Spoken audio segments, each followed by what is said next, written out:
आज बात करने वाले हैं चंद्रशेखर आजाद की। चंद्रशेखर आजाद आजकल लगातार चर्चा में बने हुए हैं। रीजन क्या है? नगीना सीट पर उनकी जीत हासिल करना। कहीं ना कहीं अब इंडिया गठबंधन को लेकर अब चंद्रशेखर आजाद ने एक बड़ा बयान दिया है। उन्होंने बोला कि मैं चाहता तो इंडिया गठबंधन को और सीटों पर हरा सकता था, लेकिन मैंने ऐसा नहीं किया। अब इस तरीके की बातें निकलकर सामने आ रही है। जाहिर तौर पर इंडिया गठबंधन और सपा पार्टी में हलचल देखना तो जाहिर बात है। अब ऐसे में यही माना जा रहा है कि अब चंद्रशेखर आजाद की जो अटकलें लगाई जा रही थी इंडिया गठबंधन में शामिल होने की, अब इस बयान के बाद कहीं ना कहीं अखिलेश यादव उनसे खफा नजर आ रहे हैं। अब क्या चंद्रशेखर आजाद की एंट्री इंडिया गठबंधन में हो पाएगी या नहीं हो पाएगी, ये बड़ा सवाल खड़ा होता है। इन सभी सवालों के लिए हमारे साथ तनुज मौजूद हैं। इनसे जानेंगे कि आने वाले दिनों में चंद्रशेखर आजाद के किस तरीके से समीकरण बनते हुए नजर आ रहे हैं। चंद्रशेखर आजाद तनुज आज एक बयान देते हैं। वो बोलते हैं कि मैं चाहता तो इंडिया गठबंधन को ज्यादा सीटों पर हरा सकता था। तो आप इसको किस तरीके से देखते हैं? देखिए, बिल्कुल यहाँ पर चंद्रशेखर आजाद जो बात कहते नजर आते हैं, ये बात उनसे पहले हमने कह दी थी। हम ये बात कह रहे थे शुरुआत से कि चंद्रशेखर आजाद अगर चाहते सहारनपुर से वो चुनावी मैदान में अपनी पार्टी किसी प्रत्याशी को उतारते, जीत दर्ज आसानी से कर सकते थे। और भी कई देखिए ऐसी सीटें हैं जहाँ पर दलितों का समीकरण बनता दिखाई देता है हमें। अब ऐसे में चंद्रशेखर आजाद का भी ये बयान आ जाना कहीं ना कहीं, लेकिन मैं इसे ये बात समझता हूँ कि इंडिया गठबंधन को ये बात समझनी चाहिए कि चंद्रशेखर आजाद एक इशारा कर रहे हैं कि अगर मैं चाहता तो आपका जो जीत आपकी जो दर्ज हुई है वहां से मैं रोक सकता था, लेकिन मैंने ऐसा नहीं चाहा। तो अब इंडिया गठबंधन को ये बात समझनी चाहिए कि चंद्रशेखर आजाद ने कहीं ना कहीं उन्हें बैकफुट पर जाकर समर्थन दिया। उन्होंने ईमानदारी के साथ सिर्फ एक सीट पर चुनाव लड़ा। अब ऐसे में क्या इंडिया गठबंधन की तरफ से, जैसे कि आपने सवाल पूछा कि जो अटकलें लगाई जा रही थी कि चंद्रशेखर आजाद इंडिया गठबंधन में शामिल हो सकते हैं, अखिलेश यादव बहुत ज्यादा करीबी माने जाते हैं चंद्रशेखर आजाद की, क्या चंद्रशेखर आजाद अखिलेश यादव को एक्सेप्ट करते नजर आएंगे या फिर नहीं? तो मुझे ऐसा लगता है कि अगर देखिए समझदारी से अगर यहाँ पर पार्टी चलती नजर आए, पूरा गठबंधन चलता नजर आए, तो उन्हें चंद्रशेखर आजाद को एक्सेप्ट करना चाहिए, क्योंकि चंद्रशेखर आजाद ने उनके हित में काम करा है। अगर चंद्रशेखर आजाद ही कह रहे हैं तो वो गलत नहीं कह रहे हैं, क्योंकि अगर जिस तरह से देखा जाए सिर्फ एक सीट पर चुनाव लड़ना, उसके बाद 1,51,000 वोटों के साथ उस सीट पर जीत दर्ज करना अपने आप में एक बहुत बड़ी बात होती है। और शायद यही कारण है कि आज बैठकर हम चंद्रशेखर आजाद की चर्चा कर रहे हैं, क्योंकि प्रत्याशी तो कई सारे ऐसे रहे जिन्होंने निर्दलीय चुनाव लड़ा, कई सारे ऐसे रहे जिन्होंने पार्टी के साथ चुनाव लड़ा लेकिन जीत भी दर्ज करी, लेकिन उनकी चर्चा नहीं हो रही। यहाँ पर चंद्रशेखर आजाद की चर्चा हो रही है और रोज हो रही है। कारण सिर्फ यही है कि चंद्रशेखर आजाद इस समय उत्तर प्रदेश में कहीं ना कहीं दलितों का वोट साधने का काम करते नजर आ रहे हैं, और मायावती के साथ इस समय चंद्रशेखर आजाद को कंपेयर किया जाता है। और जो बात कही जाती है कि अब दलितों की जो नई कहानी है वो चंद्रशेखर आजाद जरूर लिखते नजर आएंगे अपने कलम के साथ। अब देखते हैं कि आखिरकार क्या और कुछ यहाँ पर दलितों के लिए करते नजर आएंगे चंद्रशेखर आजाद, क्योंकि जो सपना था पार्लियामेंट जाने का, जो सपना वो कहते थे, मैंने देखा है कि मैं पार्लियामेंट जाऊंगा, मैं दलितों के हित में बात करूंगा, अब वो पार्लियामेंट भी जाएंगे, दलितों के हित में क्या क्या बातें करते नजर आते हैं।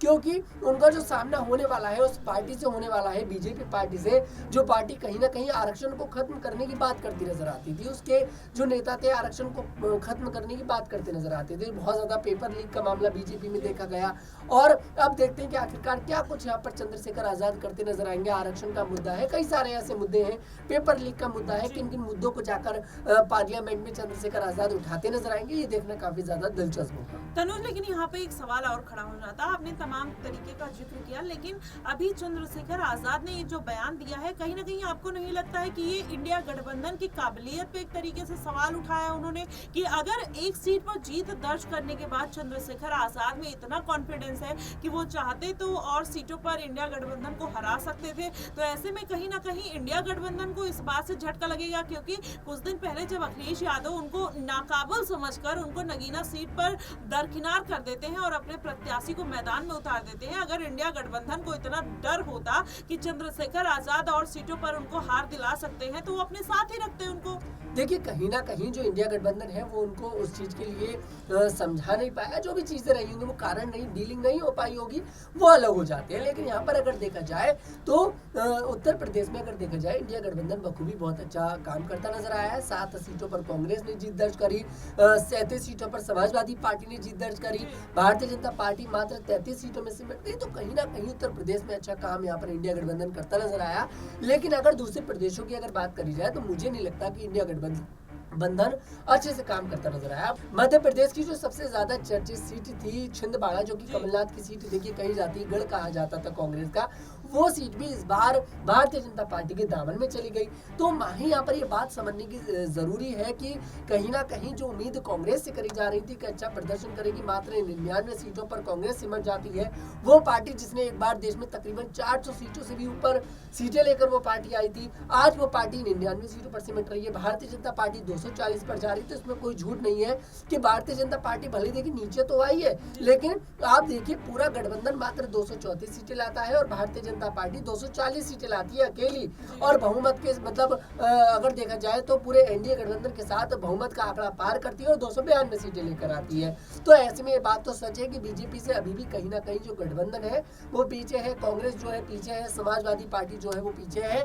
ऐसे में अगर सबसे ज्यादा आपको कोशिश करनी है, अगर किसी राज्यों का सबसे ज्यादा कर चलना है वो उत्तर प्रदेश है, क्योंकि कहा जा रहा है कि अगर उत्तर प्रदेश में इतनी सीटें नहीं आती तो कहीं ना कहीं भारतीय जनता पार्टी जो है वो बहुमत का आंकड़ा पार कर लेती, तो वापस स्थिति वही हो जाती, बीजेपी फिर से 300 पार और इंडिया गठबंधन। तो आप समझ सकते हैं स्थिति कितनी बेहद खराब रहती। तो उत्तर प्रदेश में अगर देखिए दलितों का वोट साध रहा है तो चंद्रशेखर आजाद को लेकर आना पड़ेगा, क्योंकि अगर आप आने वाले समय में जो तो तनुज आप ये कहना चाहते हैं कि चंद्रशेखर आजाद कहीं ना कहीं किंग मेकर की भूमिका में देखिए नजर आ रहे किंग हैं? मेकर की भूमिका तो कहना गलत होगा, क्योंकि एक सीट पर उन्होंने चुनाव लड़ा, लेकिन अगर वो और सीटों पर चुनाव लड़ते हैं और लेकिन जीत इतना दर्ज बड़ा करते स्टेटमेंट देना कहीं ना कहीं अगर ये बात तो यही निकल कर आती है कि मैं चाहता तो हरा देता। हाँ, तो वो एक ओवर कॉन्फिडेंस उनके अंदर आ रहा है। ठीक है, जो वो कुछ चीजों को लेकर उन्होंने बोला हुआ, नगीना सीट को लेकर उन्होंने बोला था कि तकरीबन 1 लाख से ऊपर वोटों के साथ जीत दर्ज करूंगा, जीत दर्ज कर कर दिखाई, बोली 70 से 75% मुझे वोट पड़े, उन्होंने पढ़े, उसके बावजूद देखिए निकल कर बात आई तो इतने वोट उन्हें पड़ते दिखाई दिए।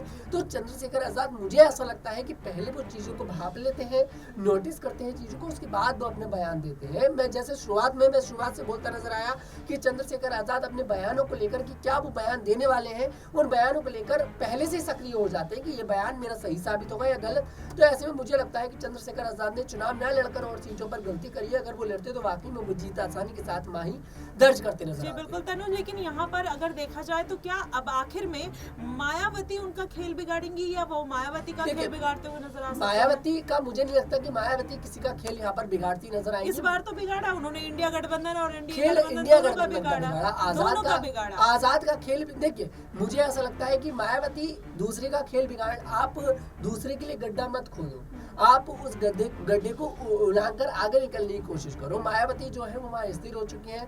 आपकी पार्टी मतलब कि बीएसपी की जो पार्टी है, मायावती की पार्टी, वो उत्तर प्रदेश में एक भी सीट पर जीत दर्ज नहीं कर पाती है। 432 सीटों पर चुनाव लड़ती है पूरे देश में, एक भी सीट पर जीत दर्ज नहीं कर पाती है। एक बार भी जब रुझान आ रहे थे तब आगे नहीं निकल पाई, तो आखिरकार वो पार्टी किसको क्या रोकेगी।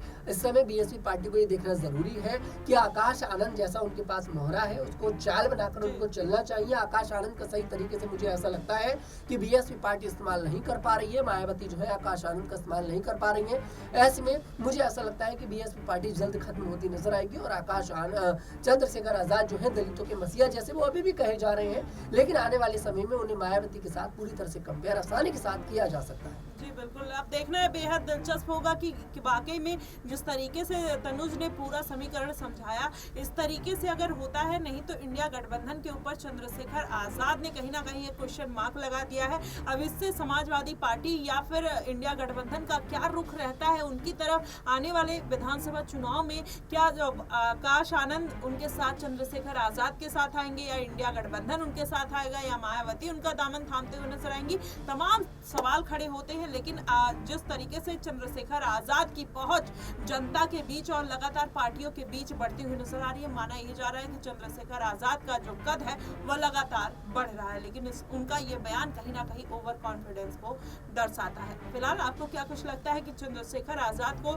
एक सीट जीत के मिलने के बाद उनके अंदर ओवर कॉन्फिडेंस आ गया है या फिर वो जो बात कह रहे हैं उसमें किसी भी तरीके की हकीकत नजर आती है? आप हमें कमेंट बॉक्स में जरूर बताइएगा। फिलहाल के लिए बस इतना ही। देश और दुनिया की तमाम खबरों के लिए हमारे साथ बने रहिएगा नेक्स्ट 9 न्यूज पर।